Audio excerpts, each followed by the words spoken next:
Hello and welcome back to ShameOver's podcast. I'm so glad that you're here. Today is a special day for me because it is actually my birthday. So when our birthdays come, I personally tried to take a lot of time to reflect on the past year, what went well, what could I improve on, what needs to be left behind, all that good stuff. A lot of times we do this during the new year, which is great. I would say the more you do it, the better. But I love doing it on my birthday. It also helps that my birthday is like halfway through the year, so it's a good time to basically, reflect twice a year. Works well for me. But today I really wanted to take a second and focus on why I'm here, why I'm doing this, why this matters so much to me and has become such not only an important part of my life, but an integral part of my life as well. So when you're on this journey, when you're thinking about drinking less, you know that there's options out there. Typically, most of what you're going to find is going to tell you to stop drinking. One, I will be the first to admit moderation is not for everyone. So if you've tried a million times and it's just moderation is not working for you, that's okay. If sober is the way to go, that is fantastic. What I've found for myself and a lot of people I work with is moderation is possible, but there's a lot of different things that you need to do, that you need to plan for, that you need to work on to be able to successfully be able to moderate easily and naturally long term, especially since we grew up not really ever being taught how to moderate, right? It was normally sneaking it or binge drinking in college or out of parties. And, how do you learn how to moderate when that's your only exposure? Less that's all we see in the media, TV, movies, advertisements, everything. So don't even need to get into that.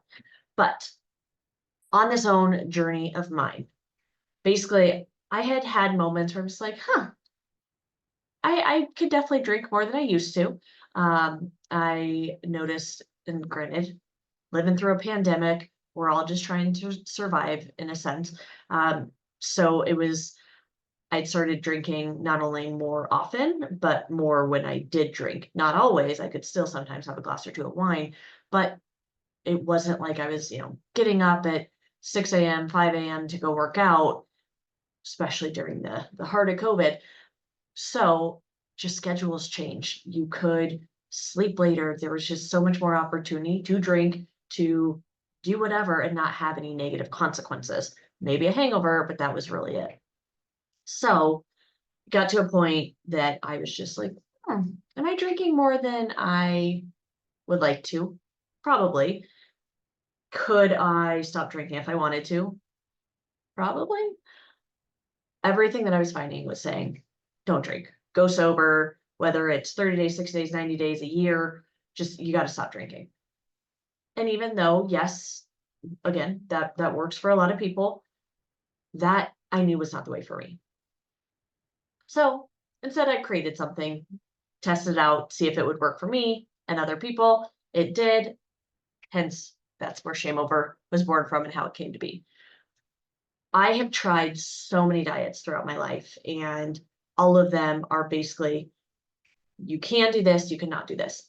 It's all black and white. There's very little when it comes to shades of gray.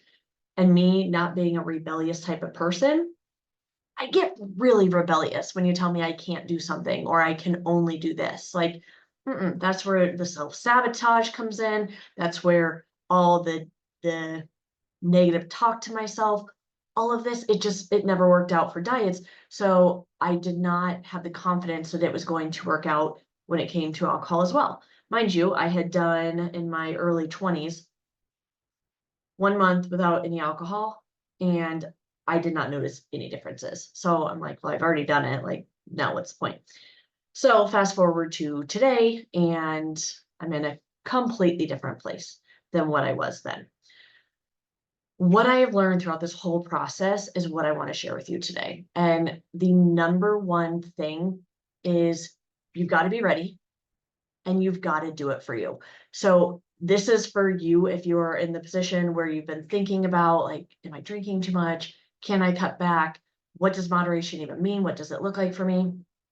If you have people in your life who are also in that position, or you don't struggle with it, but you know people that do.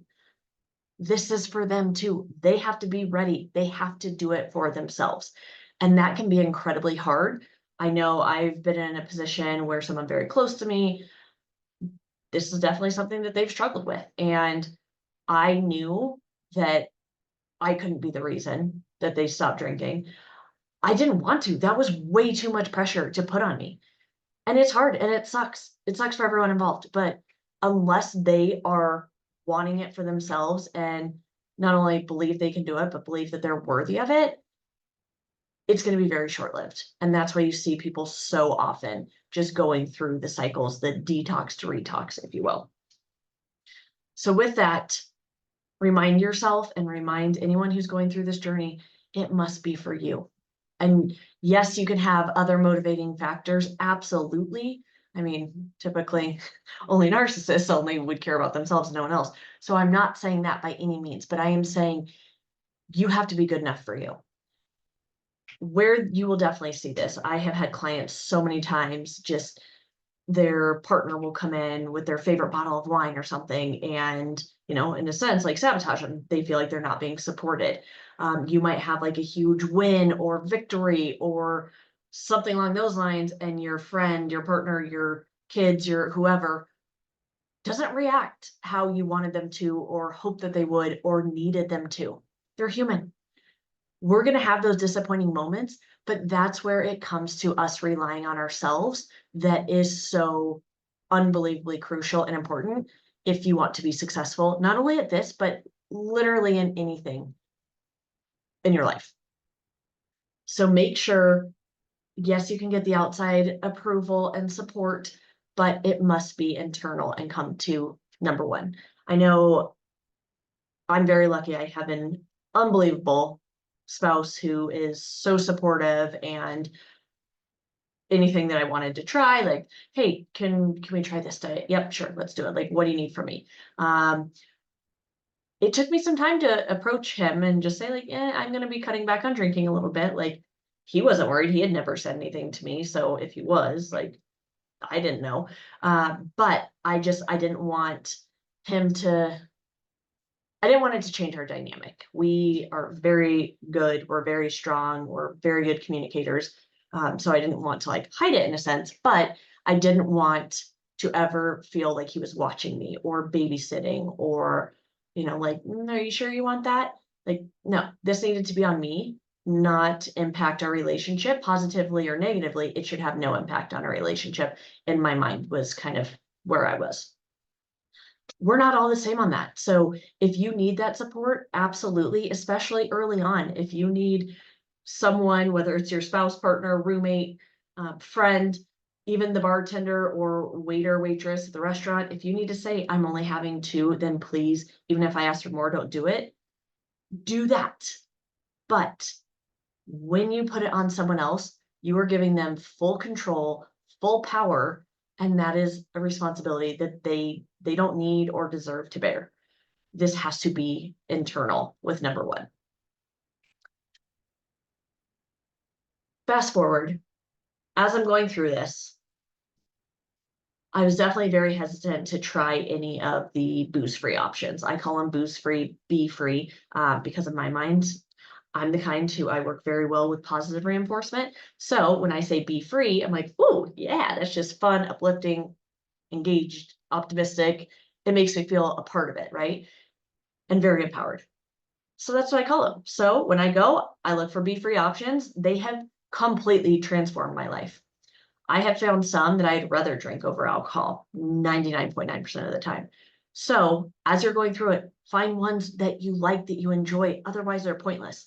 The one thing I do want you to know, the alcohol is where all the calories are. A lot of these booze-free options have a fraction of the calories that you're going to get in the others. For example, my favorite Gießen is my favorite wine that I have found. Their Sauvignon Blanc is just outstanding. I love it. It's my favorite. It's my go-to.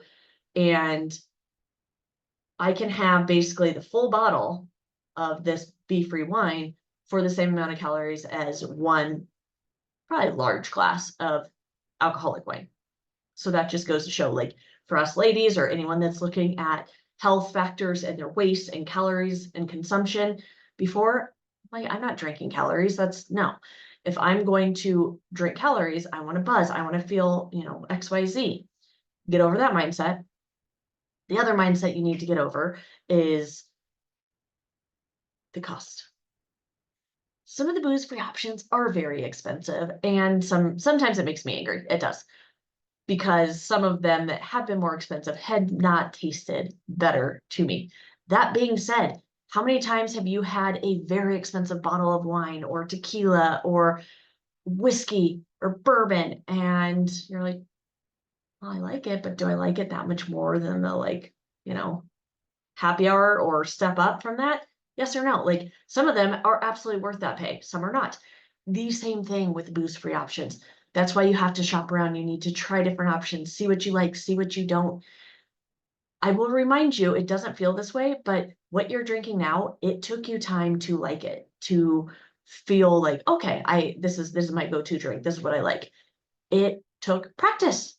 And what we practice, we get very good at. So just a little reminder there. Do not be afraid of booze-free options, please, especially as an alternative or as a way to alternate. I always, anytime that I want to drink, I always start with the booze-free option first because honestly, over 90% of the time for me, I don't want a drink after that. Not only don't need it, but I definitely don't want one because it scratches the itch. Drinking is way more psychological than we realize. And sometimes just having that glass of wine in our hand or the experience, especially for moms, young moms, I see you, I'm here for you. That might be the first time in the day that we've taken time for ourselves. And that's crazy. And that's why this has become such a powerful thing that we want and need and crave and desire and just it's part of our DNA, right? Don't lose whatever that experience is entirely. Find something else that you can do during that time that is still giving you what you need to fill that emotional cup. My favorite thing to say is fill your emotional cup before your physical one. If you take away nothing else, that is something that you can live by. And I guarantee if you do, you are going to be drinking less. And it is going to be natural and easy as time goes on. And you're going to be like, wait, what? I ever drank more than this? Like, huh? Fill your emotional cup first. Besides that, especially early on, track so that you know where you're starting out. Lose the judgment. It doesn't matter. Nobody else needs to see these numbers but you. Oh, it is getting warm in here. Nobody needs to see the numbers but you. But when you track, you at least have a baseline and you can see your progress, especially when you do decrease week by week. I like personally what works for me is I would plan ahead. So I would sit down on Sunday to take a look for the week ahead and be like, okay, this is what I have planned. I'll plan for 2 drinks here, 3 drinks there, a be-free day there. And then I knew I at least had some wiggle room if I needed. If that works for you, do it. It makes it so much easier. If that doesn't work for you, find a way that you can track. Go check out an episode I did on piggy banking. I will not get into it because I did a whole episode on it, but this is my piggy bank, if you will. It's a way that I've tracked that has been so incredibly powerful because every single marble in there or jewel, or I don't know what they're called. We'll just say jewel. Every jewel in there is a day that I had a be-free day. When I was early on, I had very few be-free days. Even if I just had a glass of wine, I didn't put it in. Once I had this someplace where I'd see it often, I looked forward to putting it in. And yeah, there were days that I'm like, I'd rather have a drink than be able to put one in tomorrow. But most of the time, I'm like, no, I want to be able to put one in tomorrow. I made it fun. I made it kept me motivated. Most of all, when I look at that, it shows me how much I've done, how far I've come, how many days just this year that I've had without any alcohol, which is unbelievable.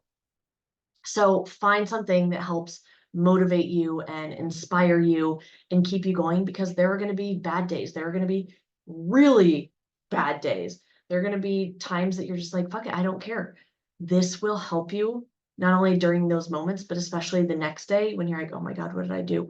this will help you get back on track a lot quicker. And with that, start listening to how you're talking to yourself, how you think about yourself. If you're, God, I can't believe I did that. I'm so dumb. I'm so stupid. Your brain believes what you tell it to. So if you keep filling it with all this negative bullshit, and that's what it is, it's bullshit. Of course, you're going to keep self-sabotaging and failing in a sense. Start showing yourself love and compassion, and your behavior is going to change positively the more positively that you talk to yourself as well. Some of the biggest differences that I've noticed just in my couple years of this moderation game, but especially not necessarily early on, because that's kind of the hard thing is, when you're dieting, for example, you feel like you need to see immediate results. Like I worked out and I didn't cheat at all. I hate the word cheat, by the way. But I should have lost 2 pounds, 5 pounds, 10 pounds. Alcohol, it may or may not be the same. Like some people see immediate results when they stop drinking or decrease their drinking. Some don't. So prepare yourself that this is not necessarily going to be a wow, oh my gosh. So with that, know what moderation means to you. I don't think I said that earlier. Know what moderation is for you. You can look online, you can see what's by the book, what experts recommend. I'm not going to share that right now because for me, I think it's very personal. What moderation was for me when I first started out and where I am now, completely different. So understand that when you make these goals, that it can be a short-term thing. You can always change it and adjust to fit your current lifestyle, and what works for your life. Because a lot of times when goals aren't working for us, it's because they don't fit us. They were either too big and too lofty. We don't have clarity around them, or it doesn't speak to us. It doesn't fill us up. It doesn't motivate us or excite us or make us want to be better or that 2.0 version of ourselves. So make sure that it does fill all those things for you. So the biggest differences that I've noticed with myself, physically, my skin, bloating. I used to have really, really bad bloating. And granted, I think it was a bunch of different factors, but that has gone down drastically. But just the clarity of my skin, how I look without any makeup on. I used to have really bad acne, especially cystic acne, like all through here. It was not pretty. I would not go out without makeup on unless I was like working out. Now I pretty much just wear like a tinted BB cream essentially, and with SPF, of course, always wear SPF, people. But that, some bronzer, and I love it. And that would have never been the case before. So that has been a huge physical thing that I've personally seen. A lot of mine is more like the emotional, spiritual, mental stuff outside of just the physical. So I know for me, I'm a lot more present. I'm able to slow down. I am more engaged because, when we drink, we're just we're doing it to relax and just chill out. And that's kind of it. But we're also not being present. We're not being there. So granted, I still have my moments. I still stress out. I still have everything I did previously. A lot of it just goes away a lot quicker because I'm working through it as opposed to just drinking it away and, I'll deal with it tomorrow. Or, when you drink, you don't even think about it after that. We know that that's not the case. So I'm able to deal with stress better. I'm able to just show up better on a daily basis. Granted, I still have my shit. Do not hear me wrong on that. It's not the magic bullet for anything. Nothing is. I will tell you that the only magic bullet is the work that you do on number one, the internal work that you do. Another huge thing that I've noticed is how seldom I think about it. I mean, I remember, especially thanks COVID, how often it would be like 10 a.m., 11 a.m. And I'm like, what? Should we make cocktails for happy hour tonight? Or are we gonna have some wine? And I'd be like, oh, it's 10 a.m. Awesome. And I was never drinking as soon as I woke up. I was never drinking throughout the day. Like, yeah, maybe day drinking, like here and there, brunch, that type thing. But most of it was just like the night, the evening into night, like we're just hanging out, doing nothing. And it had just become so habitual. So early on throughout this journey, I was still thinking about it a lot. And because of that, you're white knuckling it, you're using willpower.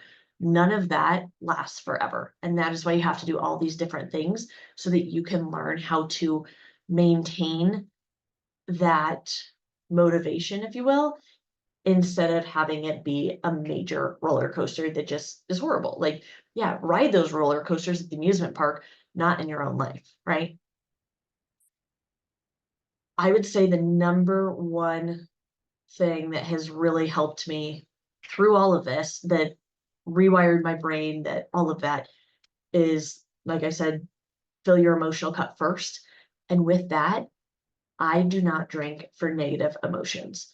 So before, if I had a stressful day, if I just felt like, ugh, if I was just over it, if I was mad at someone or something, or, the world, like, it's very easy to have a drink. What do we do? If you had a breakup, oh, I'll bring over the wine. It was always used, doesn't matter if it was positive or negative, if it was tragedy or celebration, alcohol was always present.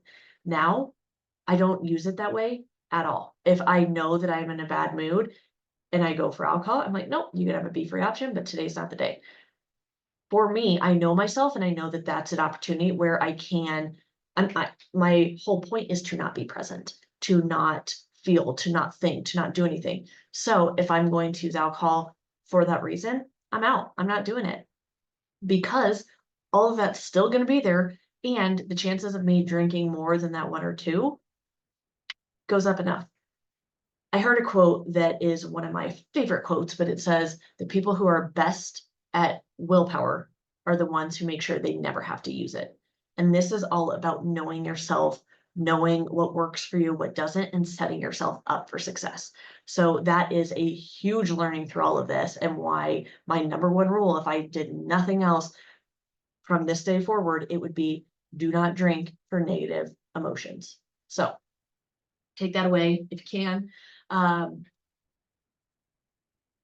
I guess the other big thing that I've really taken away, and I actually talked to a friend who, she is, I guess, 8 months sober, I think she just said.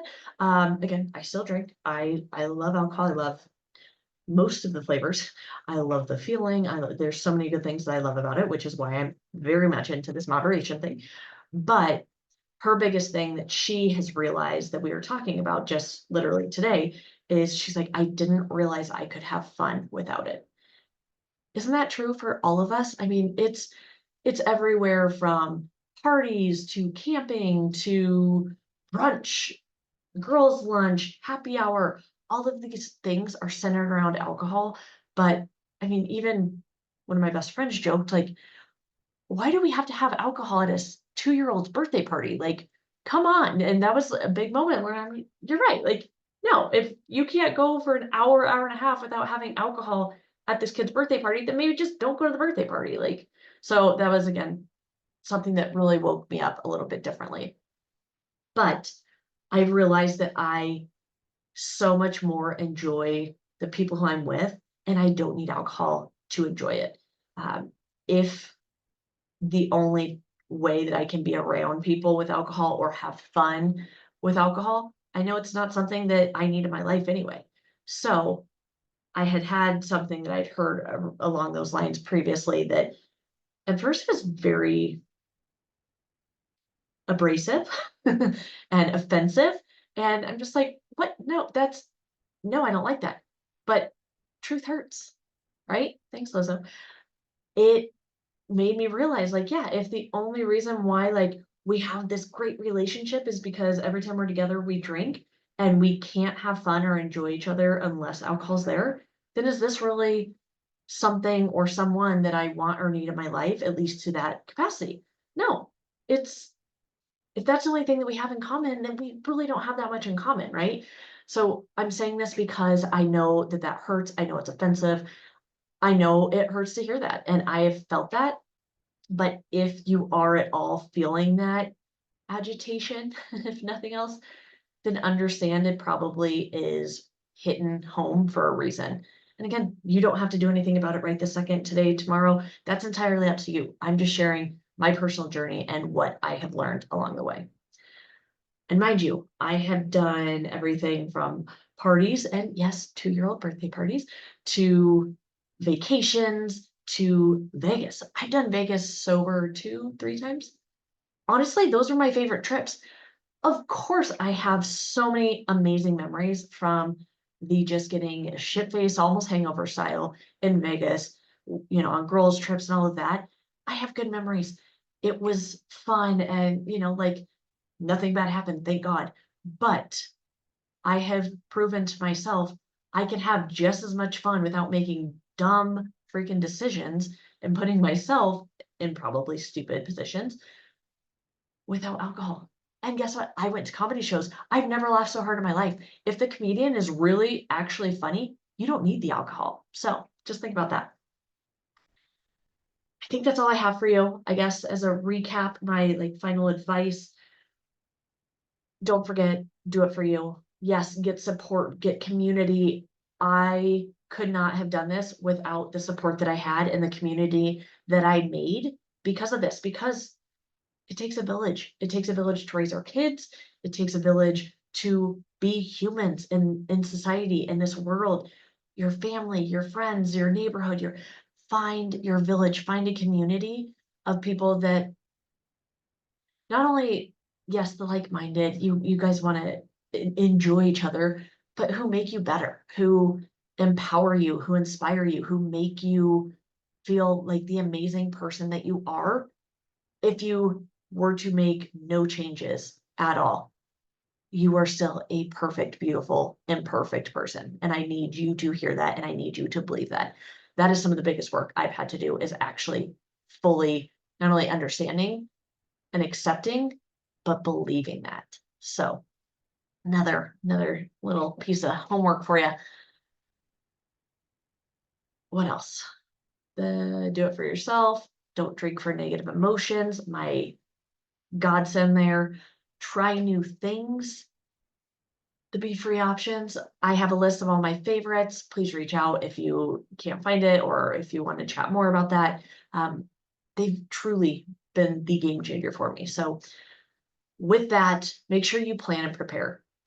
What I mean by this is come up with a plan so this weekend you have a barbecue and a party, right?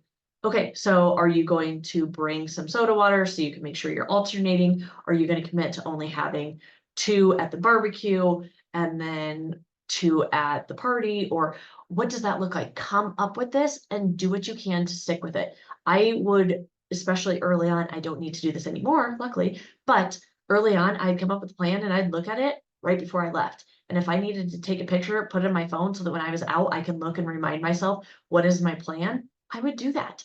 It helps us build that trust back in ourselves that we've lost slowly and slowly over time. So plan, plan ahead, do it the best you can, but also prepare. That is where it's having booze-free options, bringing something yourself, checking the menu ahead of time at the restaurant you're going to so you can kind of know what you're going to do. For me, the nightcap is always like, I loved coming back and having that one last drink. Typically, that's the trash drink. Like, if you need that last one, you probably should have stopped a long time ago, right? So what I do anytime I leave, and this is whether I'm drinking or not, I have my tea kettle full of hot water. All I have to do is press start, and what, minute and a half, 2 minutes later, I have hot boiling water. So I can make my hot tea, I can make emergency. I like it hot, weird, I know. But these are all things that for me, it's my new nightcap. It is what I do to signify that not only am I done drinking, but it is time to slow down, to calm down, to get ready for bed. I always recommend switching to a hot drink, especially when you do need that time, because you cannot chug anything hot. Hot drinks physically make you pause, slow down, and get present. And that is what we need to do. If you want to moderate, you've got to slow down. You've got to be present. You've got to be mindful and in the moment. Lastly, celebrate every win. I don't care how big or small it is, especially women. We are masters at downplaying our successes, at minimizing our wins. Stop doing that shit. Celebrate everything. For me, every morning that I come in and put a little guy in there, I smile, I give myself a high five, I do a little dance, like just do something to make yourself feel good.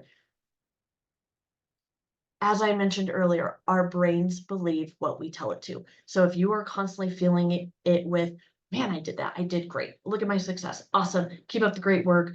Oh, yesterday wasn't a good day, but what can I learn from it? What didn't I do well so that I can make sure and do this moving forward instead? See it all as growth opportunities. Have that growth mindset and everything's going to come together. So I hope that was helpful. This is just my little birthday treat to, I guess, myself and anyone else who's on this moderation journey with me. If you do have any thoughts, any questions, I want to hear. I'm here to help support however I can. And just know whether, again, this is for you or whether it's for a loved one, it needs to be their decision. They need to be ready. But it's all about the support and love and grace and compassion that you can offer each other and yourself. So, with that, cheers. Happy birthday to me. And yeah, that's it. You deserve it. You're worth it. Your future self thanks you. Cheers. Bye.